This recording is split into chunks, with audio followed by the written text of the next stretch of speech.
Hello friends, welcome to my YouTube channel legal to logical fact. आज हम पिछले video को फर्दर प्रोसीड करेंगे। अभी तक हम लोगों ने एफआईआर से लेके 166, 154 से लेके 166 तक पढ़ चुके हैं, चैप्टर 12 सीआरपीसी का।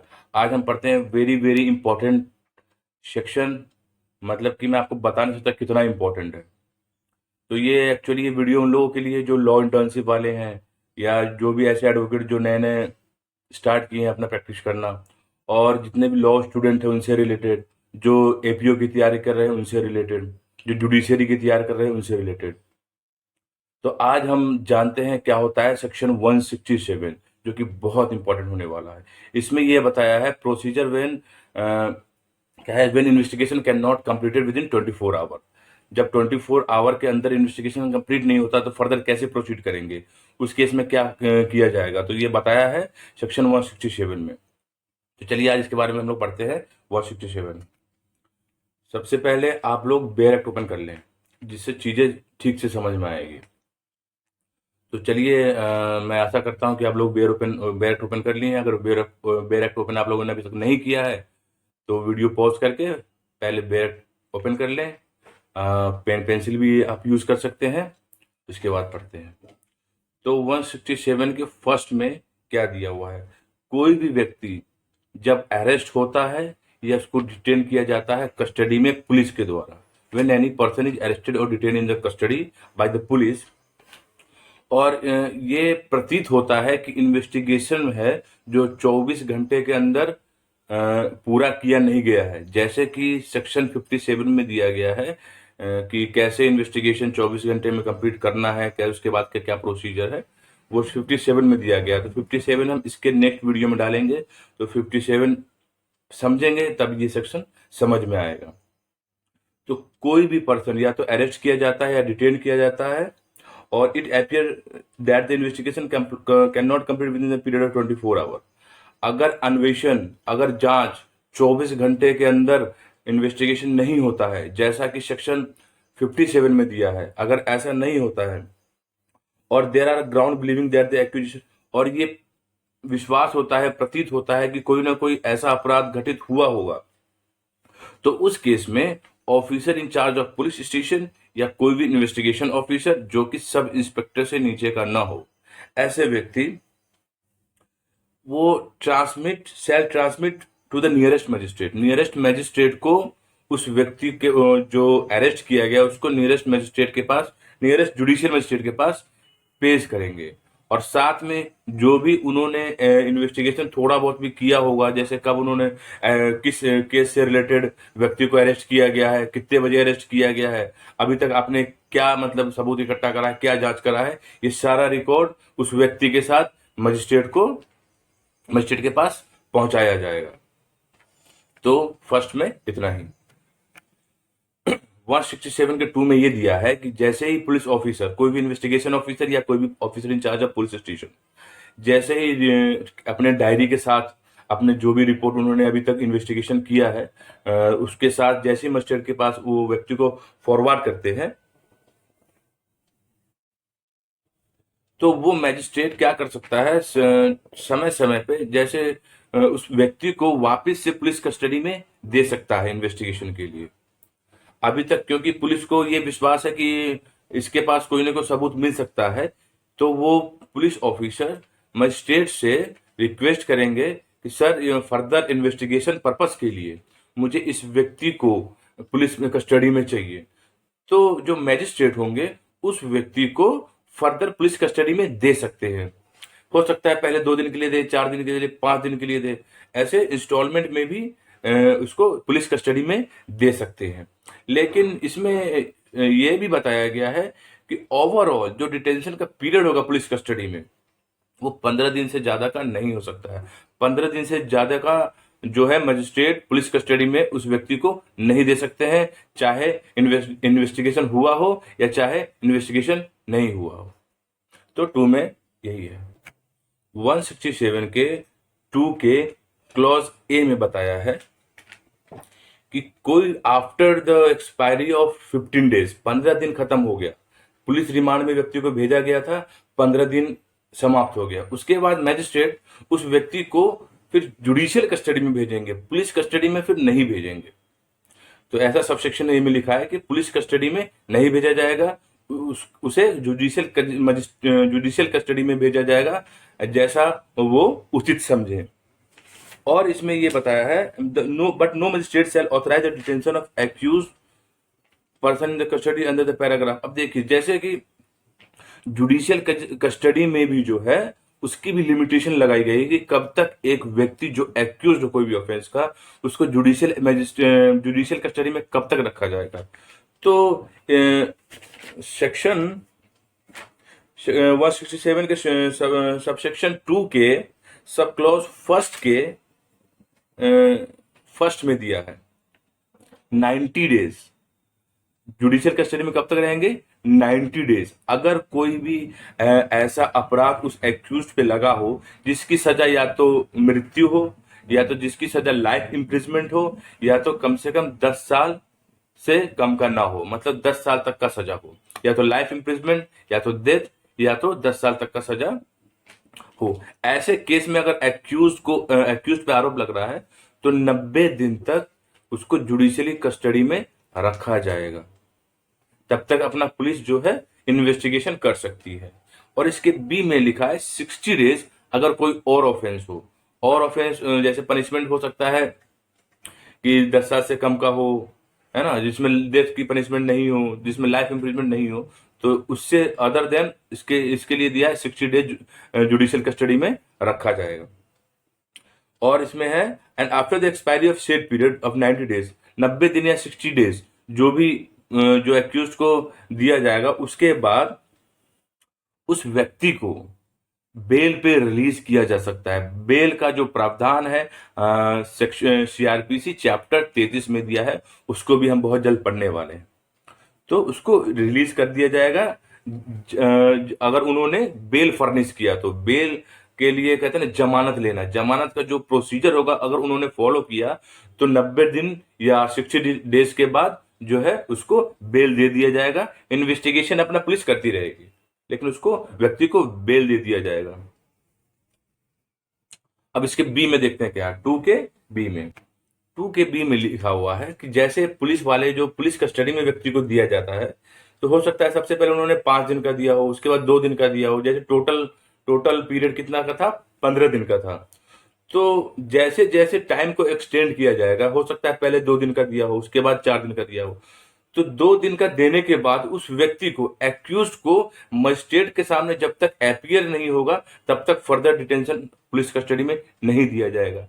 मतलब व्यक्ति को जो एक्यूज्ड है उसको जो मैजिस्ट्रेट है खुद अपने आंखों से देखेगा कि क्या पुलिस इसको ज्यादा टॉर्चर तो नहीं कर रही है। इस वजह से जब जब उसको पुलिस कस्टडी में भेजा जाएगा, जब पीरियड एक्सटेंड होगा, उसके दौरान जो है मजिस्ट्रेट उसको अपने सामने खड़ा करके उसको देखेगा कि इसको पुलिस वाले टॉर्चर तो नहीं कर रहे हैं, इस वजह से।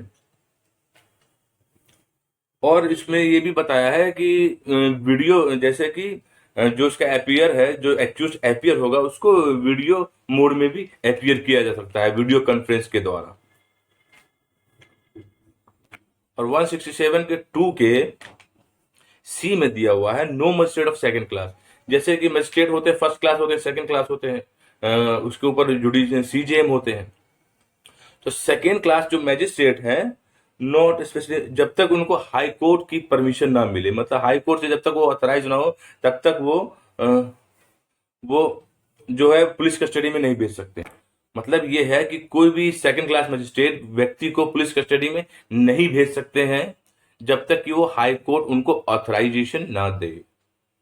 ठीक है, तो इसके सी में इतना ही। और इसके एक्सप्लेनेशन में दिया हुआ है, एक्सप्लेनेशन फर्स्ट में दिया है, for the avoidance of doubt, it is hereby declared that notwithstanding the expiry of the period specified in the paragraph A, the accused shall be detained in the custody as long if हाँ, जैसे ये दिया है कि suppose करिए कि उसका duration पूरा हो गया, 90 डेज पूरा हो गया या 60 डेज पूरा हो गया, जैसा केस हो, उसके बाद भी जो है अगर व्यक्ति ने बेल फर्निश नहीं किया हो, जमानत पत्र नहीं भरा हो या जमानत नहीं लिया हो, तब फिर भी उसको कस्टडी में रहना पड़ेगा। मतलब कुल मिला के आपको जमानत करवाना पड़ेगा, तभी आप बेल पे रिलीज होंगे। ऐसा एक्सप्लेनेशन 1 में दिया हुआ है।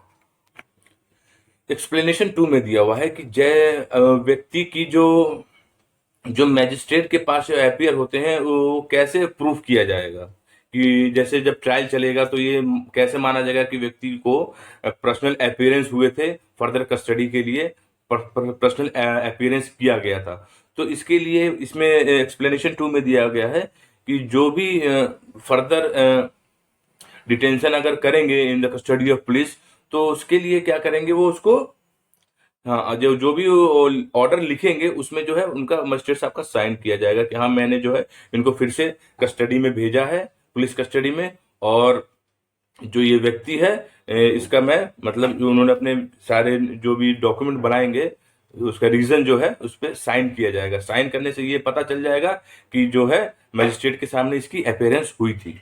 बस इतना ही। और इसके फर्दर प्रोवाइडेड में दिया हुआ है कि कोई भी ऐसी एक्यूज अगर महिला है जो कि 18 साल से कम है,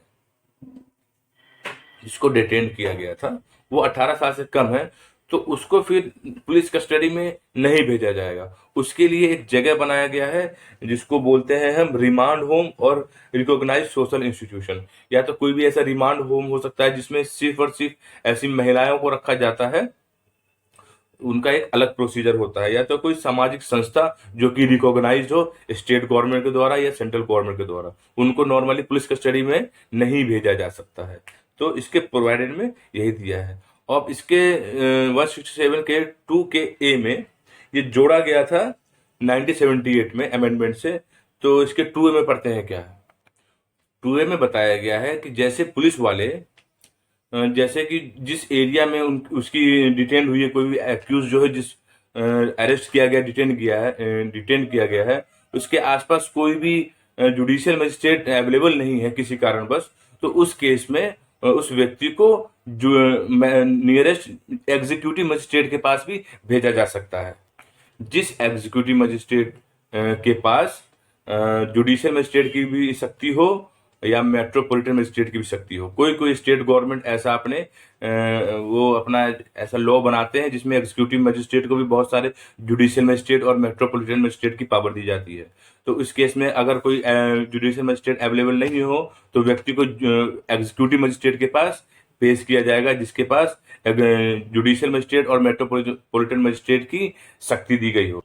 तो फिर वो एग्जीक्यूटिव मजिस्ट्रेट क्या कर सकते हैं, उस व्यक्ति को, उस एक्यूज्ड को उनके पास शक्ति है कि वो फिर उसको पुलिस रिमांड पे भेज सकता है, पुलिस कस्टडी में भेज सकता है। लेकिन इसमें थोड़ा सा डिफरेंस है। जैसे कि हम लोगों ने पहले पढ़ा था कि जो जुडिशियल मजिस्ट्रेट है उनके पास मैक्सिमम एज अ होल 15 दिन पुलिस कस्टडी में भेजने की शक्ति थी। ऐसे एग्जीक्यूटिव मजिस्ट्रेट 15 दिन नहीं भेज सकते हैं, उनके पास सिर्फ और सिर्फ 7 दिन की शक्ति है। मतलब 7 दिन तक वो पुलिस कस्टडी में एक एक्यूज को भेज सकते हैं।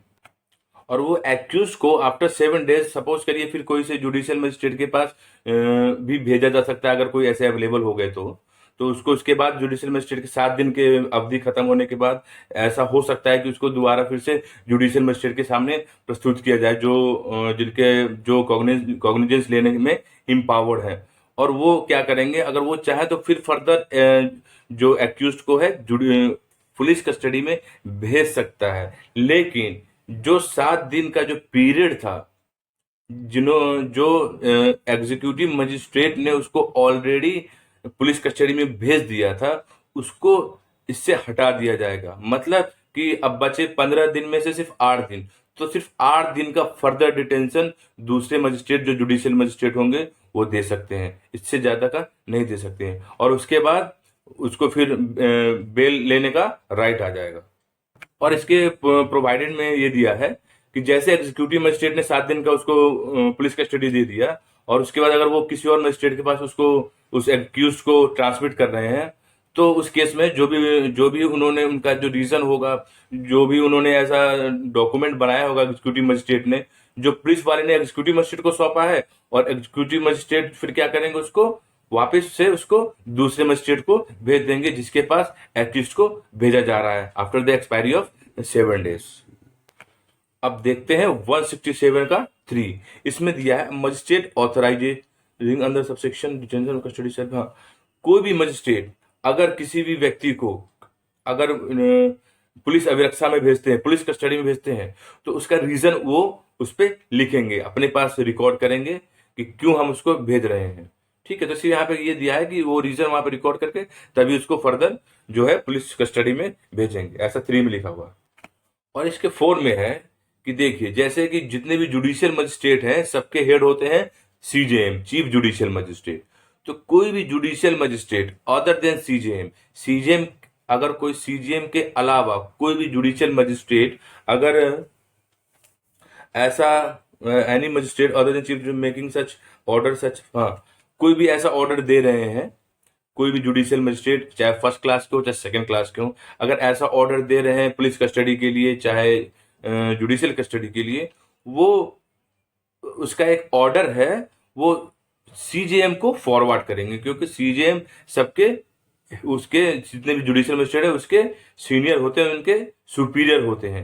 इसलिए जो भी उन्होंने ऑर्डर दिया है जुडिशियल मजिस्ट्रेट ने, उसको फिर सीजेएम के पास पहुंचा दिया जाएगा।